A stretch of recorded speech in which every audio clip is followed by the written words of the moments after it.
내 인생 브이로그.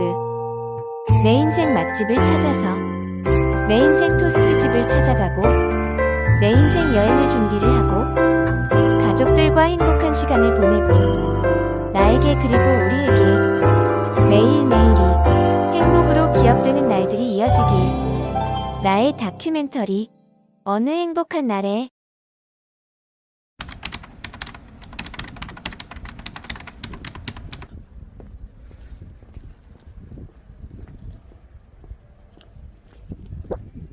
오늘은 출근 시간인데요.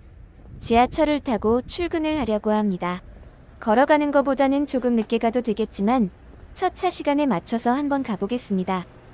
미국 대선이 트럼프의 승리로 끝났는데요. 원래 대선 이야기는 보는 사람마다 시선이 달라서 이야기하는데 부담스럽네요.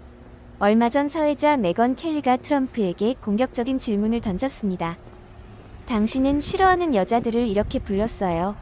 뚱보, 돼지, 개, 게으름뱅이, 역겨움의 짐승이라고 말이죠. 일반적인 정치인이었다면 이 공격에 정치 인생이 끝났을 겁니다. 여성을 비하했던 트럼프 말이 기록으로 남아서 부인하면 거짓말쟁이가 됩니다. 여기서 트럼프가 인정하면 성차별주의자라는 것을 부정할 수 없습니다. 아주 중요한 순간이었던 거죠. 메건 켈리의 질문은 덫이었던 거죠. 하지만 트럼프는 이렇게 대처합니다. 오직 로지 오도넬한테만 그랬죠. 라고 대답을 하죠. 여기서 로지 오도넬은 민주당 편을 드는 코미디언이었습니다. 트럼프가 후보로 출마한 공화당 진영에서는 싫어하는 인물이었죠. 관중은 웃음바다가 되었고 메건 켈리의 질문은 힘을 잃었습니다. 로지 오도넬이라는 답변은 그 여자를 상상하게 만들었습니다. 이름을 들은 관중들은 로지 오도넬을 떠올릴 수밖에 없었던 거죠. 관중은 공화당 사람이었고 트럼프는 공화당 단일 후보로 뽑히기 위해 그들의 표가 필요했던 것입니다. 로지 오도넬을 빗대어 지지층의 감정을 유도하기에 가장 적절한 인물이었던 거죠. 메건 켈리의 질문은 말려들었습니다.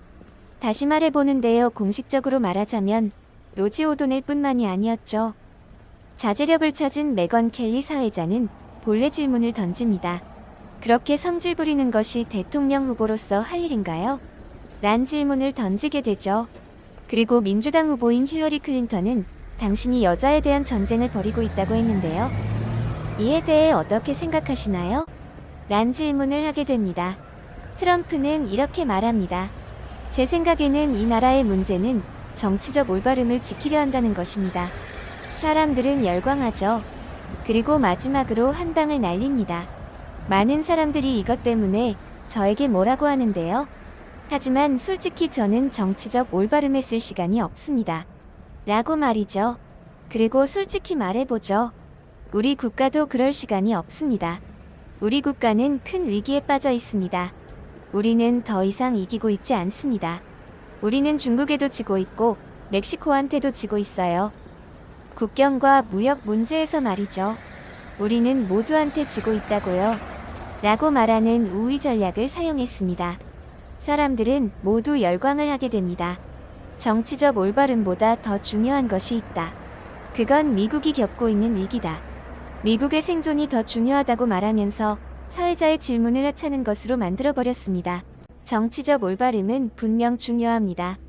하지만 정치적 올바름은 트럼프가 불리한 분야이죠.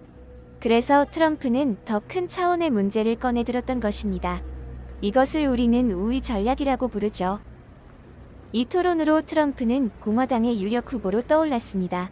전체적으로 위기였던 트럼프는 토론회에서 성공을 거두게 됩니다. 모든 언론의 관심이 트럼프에게 쏟아졌습니다. 무시하기에는 너무 재미있었기 때문이었죠. 트럼프는 공화당의 다른 16명의 경쟁자들을 재미없는 인물로 만들어버렸습니다. 사람들은 생각했을 겁니다. 트럼프는 설득의 대가라는 것을 말이죠. 저 역시도 트럼프는 말 잘하는 인물이었던 거죠. 트럼프가 대통령이 되겠다고 했을 때 모두가 비웃었습니다. 예상을 뒤엎고 트럼프가 대통령이 되었습니다. 설득을 모르는 사람이 보면 트럼프를 바보, 미친 사람이라 볼 수 있습니다. 그런데 설득을 아는 사람이 보면 그의 말 한마디가 전략적인 것을 알 수 있었던 거죠. 미국과 멕시코 사이의 국경에 장벽을 세울 거라고 약속을 합니다. 상식적으로 장벽을 국경 자체에 세우는 것은 미친 짓입니다. 비용이 천문학적으로 들기 때문이죠. 가장 효율적인 해결책은 철조망이나 CCTV를 단다거나 감시체계를 구축하는 것입니다. 트럼프가 정확성을 노렸다면 국경 보안을 얘기할 때 여러 종류의 해결책이 있다고 언급했을 것입니다. 하지만 트럼프는 자세한 내용은 얘기하지 않고 그저 장벽이라 얘기했죠. 그러자 언론과 대중들은 즉시 장벽을 세우는 건 말이 안 된다고 논쟁이 벌어집니다. 사업 비용을 추산하고 전 국경에 장벽을 건설할 수 없다고 비난이 이어졌죠. 트럼프가 미친 듯이 어리석다고 말을 했죠. 그런데 장벽을 건설하겠다는 트럼프의 오류에 집중하다 보니 어느 순간 국경 보안이 중요한 쟁점으로 떠오릅니다. 비합리적이게도 사람은 많이 생각하는 것을 중요한 것이라 생각하게 되는 거죠. 설득의 대가는 팩트가 아니라도 논리가 맞지 않더라도 사람들이 관심을 가지게끔 대화를 이끕니다. 트럼프도 알고 있었을 겁니다. 미국과 멕시코 사이에 장벽을 전부 세울 수는 없다는 것을요. 그가 말한 장벽은 물리적인 의미가 아니라 철조망부터 CCTV 디지털 감시 체계를 포함하는 추상적인 의미였으니까요. 하지만 트럼프는 표현을 바꾸거나 부연 설명을 하지 않았죠. 사람들이 알아서 자신의 쟁점에 주목해주기 때문이었던 것입니다. 트럼프의 방향을 세 가지로 말할 수 있습니다. 첫 번째, 트럼프의 말이 적절하지만 사실적 오류가 있거나 과장이 심한 주장을 해라. 두 번째, 사람들이 오류나 과장을 밝혀내고 오랫동안 그 주장이 얼마나 잘못된 것인지 검증하는데 시간을 쏟도록 기다려라. 머릿속에 가장 큰 비중을 차지하는 것이 비합리적이게도 우선순위 상위에 있는 것처럼 우리는 느낀다. 사람들이 장벽을 화제로 삼을 때마다 트럼프를 생각하게끔 만드는 인물로 자리 잡습니다.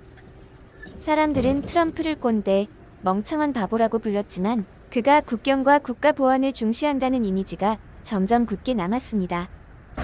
설득에 있어서는 팩트는 덜 중요합니다.